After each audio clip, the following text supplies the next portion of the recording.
আসসালামু আলাইকুম। মাহি কিচেনে সকলকে স্বাগত জানাই নতুন আরও এক রেসিপি দেখার জন্য। রমজান স্পেশাল মন প্রাণ কলিজা ঠান্ডা করার মতো 3 ধরনের ফলের শরবত বানিয়ে দেখাবো। প্রথমে কলা আর খেজুর দিয়ে শরবতটা তৈরি করে দেখাচ্ছি।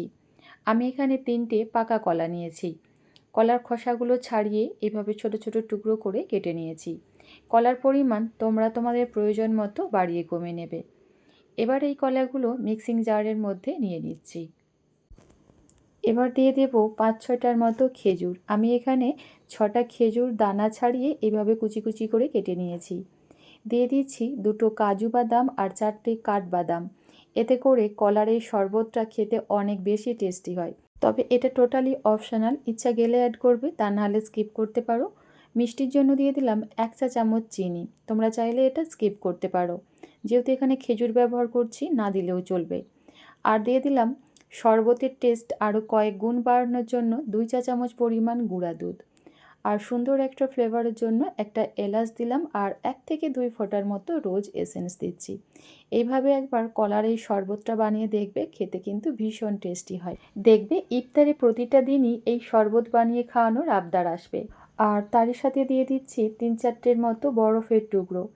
এবার এই সমস্ত কিছু খুব ভালোভাবে ব্লেন্ড করে নিলেই তৈরি হয়ে গেল অসম্ভব মজার হেলদি এবং টেস্টি কলার শরবত। এবার এই ঠান্ডা ঠান্ডা 1 গ্লাস কলার শরবত খেলেই দেখবে সারা দিনের সকল ক্লান্তি নিমেষেই দূর হয়ে যাবে। খেতে এতটাই বেশি টেস্টি হয়, 1 গ্লাসে তো কারোর মনই ভরবে না। ওপর থেকে দিয়ে দিচ্ছি কয়েকটা বরফের টুকরো আর দিয়ে দিলাম অল্প একটু কাঠবাদাম কুচি। রেসিপিটা তোমাদের কেমন লাগলো অবশ্যই নিজেদের মূল্যবান মতামত কমেন্টের মাধ্যমে জানাবে। এরপর তরমুজ দিয়ে অসম্ভব মজার মহব্বতের শরবত বানিয়ে দেখাবো। তার জন্য দেখো এখানে একটা বড় সাইজের তরমুজ নিয়েছি। তরমুজের পরিমাণ নিজেদের প্রয়োজন মতো বাড়িয়ে কমে নেবে। এবার এই তরমুজটা 4 ভাগে কেটে নেব। তারপর একটা ছুরির সাহায্যে এভাবে ছোট ছোট টুকরো করে কেটে নিচ্ছি। যতটা সম্ভব একদম ছোট ছোট টুকরো করে কেটে নেবে। আর হ্যাঁ, এই তরমুজের মহাব্বত শরবত বানানোর জন্য চেষ্টা করবে একটু ভালো মানের পাকা আর লাল দেখে তরমুজ ব্যবহার করতে। এতে করে শরবতটা দেখতেও ভালো লাগবে আর খেতেও ভালো লাগবে। এবার এটাকে একটা সাইডে রেখে দিচ্ছি। এদিকে একটা বোলের মধ্যে নিয়ে নিচ্ছি 1 কাপ পরিমাণ ঘন দুধ। এই দুধটা আগে থেকে জাল দিয়ে ঘন করে 3 থেকে 4 ঘন্টার মতো ফ্রিজে রেখে দিয়েছিলাম। আর চেষ্টা করবে এখানে ঠান্ডা দুধ ব্যবহার করতে। আর ফ্লেভারের জন্য দিয়ে দিলাম 1 চা চামচ পরিমাণ রোয়াবজা। খুব ভালোভাবে নেড়েচেড়ে মিশিয়ে নেবার পর কেটে রাখা তরমুজটা দিয়ে দেব। নেড়েচেড়ে মিশিয়ে নিচ্ছি। আর এখানে দিয়ে দিচ্ছি 2 চা চামচ পরিমাণ চিয়া সিড। এটা টোটালি অপশনাল, ইচ্ছা গেলে অ্যাড করবে, তা নাহলে স্কিপ করতে পারো।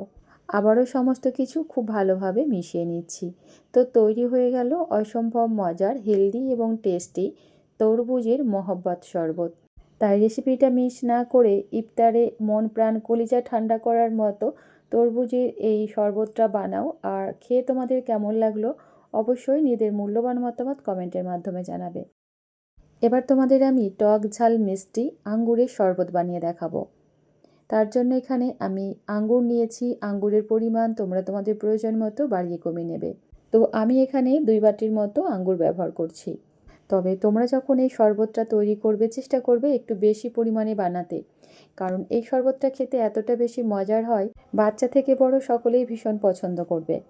মিষ্টির জন্য দিয়ে দিলাম 3 চা চামচ পরিমাণ চিনি আর দিয়ে দিচ্ছি 4 থেকে 5 চা চামচ পরিমাণ গন্ধরাজ লেবুর রস।